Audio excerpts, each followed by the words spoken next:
Whole coconuts enter the plant as a mechanical disassembly problem, because the product you want is buried under husk, shell, and a thin brown testa that can carry dirt and microbes.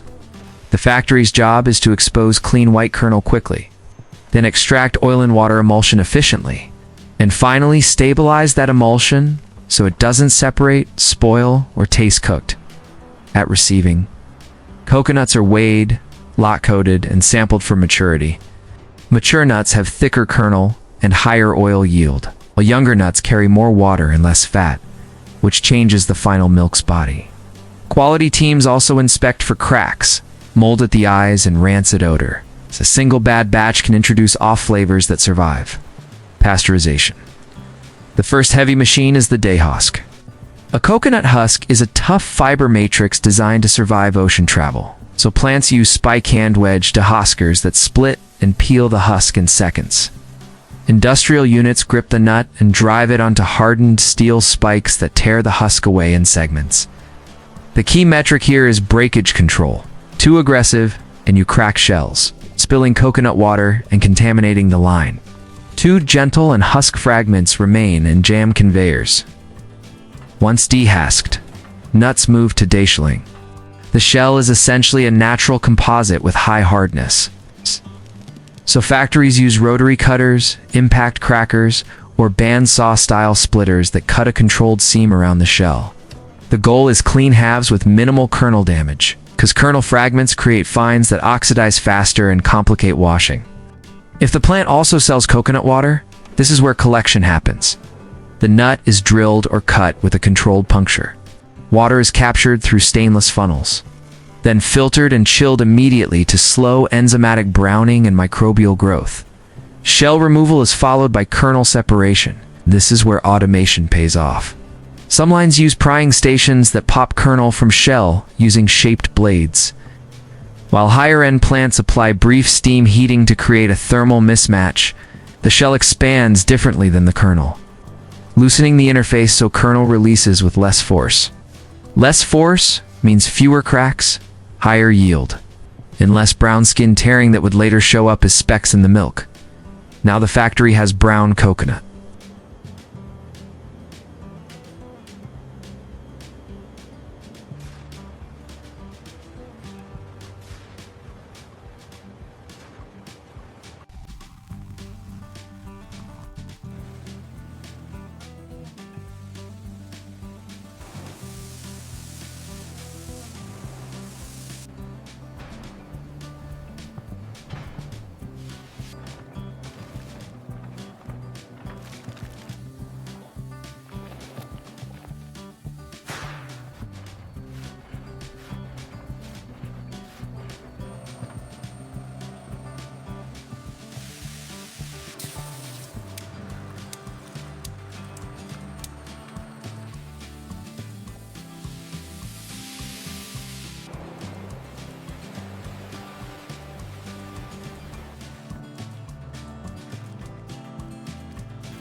Which is white kernel covered by a thin brown testa.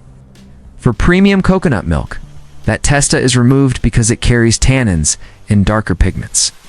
Paring machines use abrasive rollers or knife peelers to shave the surface in a controlled pass.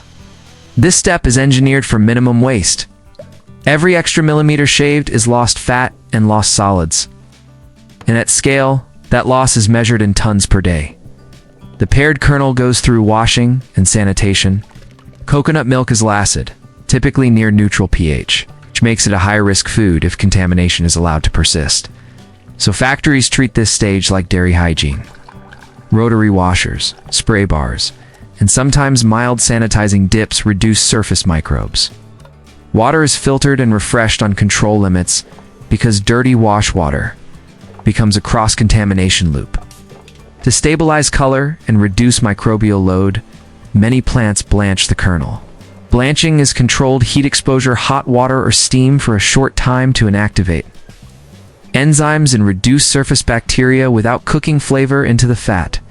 Temperature and dwell time are tuned carefully. Under blanch, and the milk develops stale notes faster. Over blanch, and you lose fresh coconut aroma. With clean kernel ready, the line switches from disassembly to extraction. The kernel is reduced in size to increase surface area, typically with shredders or graters that produce uniform particles. Uniformity matters because extraction is a mass transfer problem. If particle size varies, some pieces over-extract into mush, while others under-extract and leave fat behind. High-capacity graters run with hardened stainless teeth and controlled feed rate to avoid heating the coconut. Because heat accelerates oxidation and can change emulsion behavior, extraction is done with presses and water addition. And factories choose the method based on product style. Traditional first-press coconut milk targets a higher fat content and richer mouthfeel, while later presses produce thinner milk.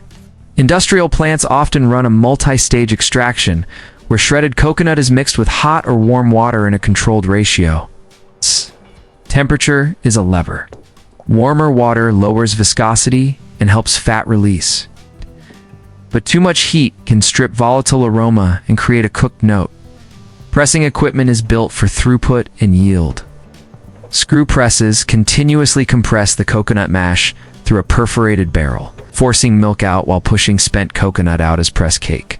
Press pressure, screw speed, and barrel gap are tuned to maximize fat recovery without forcing too many fine solids into the milk. Because excessive fines make downstream filtration harder and can create a gritty mouthfeel. After pressing, the raw coconut milk, fine coconut solids, and sometimes residual shell specks. Separation begins with coarse screening to remove larger particles, then moves to finer filtration. Vibrating screens, rotary strainers, and bag filters progressively tighten the particle size. For beverage-style coconut milk that must be smooth, plants may add centrifugation. Disc stack centrifuges spin the milk at high G-force to remove suspended solids and to standardize texture.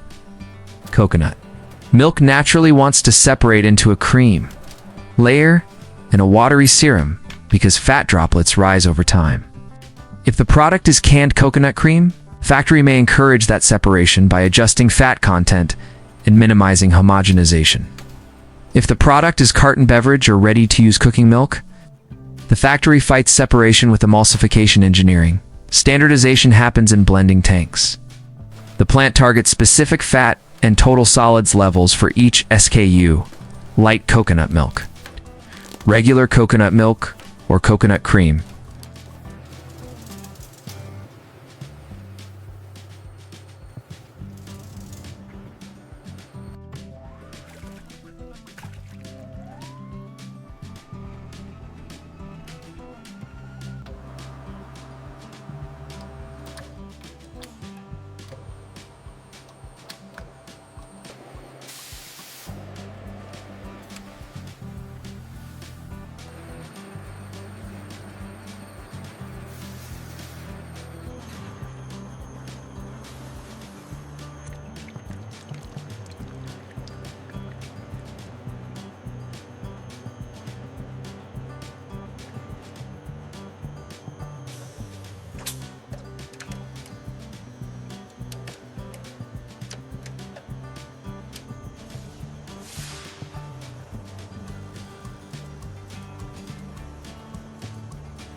Inline density meters and refractometers help estimate solids, while lab tests confirm fat content. If the factory uses more than one extraction stream, it blends first press and second press fractions to hit specification with minimal waste. Stabilizers are often added to improve shelf stability, especially for beverage coconut milk. Hydrocolloids, like gar gum, gellan gum, or carrageenan, can increase viscosity and suspend particles. But dosing must be precise because too much creates a slimy mouthfeel, and too little allows phase separation. Emulsifiers may be used to improve fat droplet stability, and the formulation is optimized around the final heat. Treatment because some stabilizers behave differently after UHT or retort. Homogenization is the main physical tool for stability. A high-pressure homogenizer forces coconut milk through a narrow valve, breaking fat droplets into smaller, more uniform sizes. Smaller droplets rise slower, which delays creaming and keeps the product uniform in storage. Homogenization pressure is chosen to balance stability and sensory quality. Higher pressure improves stability, can produce a thinner perceived body and slightly more processed. Flavor release. Aeration can be added before heat treatment. Because oxygen accelerates fat oxidation and dulls coconut aroma, vacuum deriders remove dissolved and entrained air, reducing foaming during filling and improving flavor retention over shelf life. Now the line reaches the critical decision: chilled distribution. Shelf-stable cartons or shelf-stable cans? Because coconut milk is acid. Shelf-stable products require a sterilization level process, not just mild pasteurization. For refrigerated coconut milk, HTST pasteurization may be used, followed by cold filling and strict cold chain. For shelf-stable cartons, UT treatment is common. For cans, retort sterilization dominates in UHT processing. Coconut milk runs through a heat exchanger system that rapidly heats it to very high temperature for a short time, then cools it quickly. Direct steam injection systems heat fast and reduce fouling, while indirect tubular or plate exchangers are energy efficient and can regenerate heat between hot and cold streams. Control is automatic. Flow rate, temperature, and holding time define the lethality. And a diversion valve sends product back if conditions drift below the validated target. Asterisk for cans. The factory often fills first and sterilizes later in retorts. Filling machines dose coconut milk into cans or pouches, leaving controlled headspace. Seamers close cans with a double seam that must meet tight dimensional standards.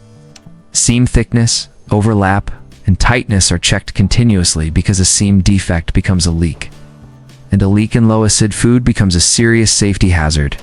Retorts then heat-sealed cans under pressure, so the product reaches sterilization temperature without boiling violently and deforming the container. Retort recipes are engineered to deliver microbial kill, while limiting overcooking that would mute coconut aroma and darken color. Aseptic filling is the high-tech center of shelf-stable carton production. After UHT, the coconut milk is held in sterile buffer tanks under positive pressure, then fed into an aseptic filler where sterilized packaging meets sterile product inside a controlled sterile chamber. Packaging is sterilized with hydrogen peroxide vapor or equivalent methods, then dried and sealed. The advantage is quality. T+ aseptic fill often tastes fresher than retorted product, because total heat exposure can be lower. Packaging lines add another layer of engineering. Checkweighers confirm net content. Vision systems verify code legibility and correct labels. And leak detection catches seal failures before cases are packed. For cartons, seal integrity is tested by pressure and visual inspection systems. For cans, seam inspection uses micrometers and tear-down sampling. Because seam geometry is not visible, but determines shelf safety, quality control runs the entire time. Because coconut milk's failure modes are predictable and expensive, fat and solids are checked against specification to prevent watery product or excessive thickening. Viscosity is measured because stabilizer performance and homogenization pressure both affect pour behavior. Microbial testing verifies that process and sanitation are working, and because this is LACID, plants take environmental monitoring seriously around fillers and packaging zones. Coconut milk also has a unique chemistry problem. Heat can cause protein polyphenol interactions and fat destabilization that show up as graininess or a curdled look, even when the product is safe. Factories reduce this by controlling pH, minimizing metal contamination, optimizing stabilizer systems, and tuning homogenization so droplets remain stable through heat. If the product is intended for cooking, the formulation may also be tuned for heat stability in the consumer's pan, because coconut milk that breaks under simmering becomes a complaint. Even when the factory process was perfect, sanitation is designed like a beverage and dairy hybrid. Clean-in-place systems circulate caustic and acid washes through tanks, pipes, homogenizers, and heat exchangers to remove fat films and mineral scale. Flow velocity is controlled to create turbulence, because laminar flow cleaning leaves residues that become rancid and harbor microbes. After cleaning, sanitizers run through circuits. The plant verifies cleanliness with ATP swabs and microbial sampling, utilities and byproducts. Determine whether the factory makes money at scale. Husk becomes core fiber and pith for horticulture or padding. Shell becomes activated carbon or charcoal feedstock. Press cake becomes desiccated coconut, animal feed, or an ingredient for baking after controlled drying. Wastewater is high in organic load from coconut solids and requires screening, as SOLVED, air flotation, and biological treatment to meet discharge limits. Energy efficiency is engineered into heat recovery. RT systems often run regenerative heat exchange where outgoing hot product preheats incoming cold product, cutting steam demand. Retort plants recover heat from hot effluent water where possible. In variable frequency drives on pumps and fans reduce power. Draw when throughput changes. The reason a coconut milk factory feels high-tech is that it converts a hard-shelled agricultural item into a stable emulsion that behaves like a manufactured beverage. Mechanical systems strip husk and shell without contaminating kernel. Extraction systems maximize oil recovery while controlling particle load. Homogenization and stabilizers keep fat suspended. Sterilization and aseptic packaging turn a fresh emulsion into a shelf-stable product that can cross oceans. What leaves the line isn't just blended coconut. It's coconut milk engineered for consistent richness, safe storage, and the same taste and texture every time you open the carton.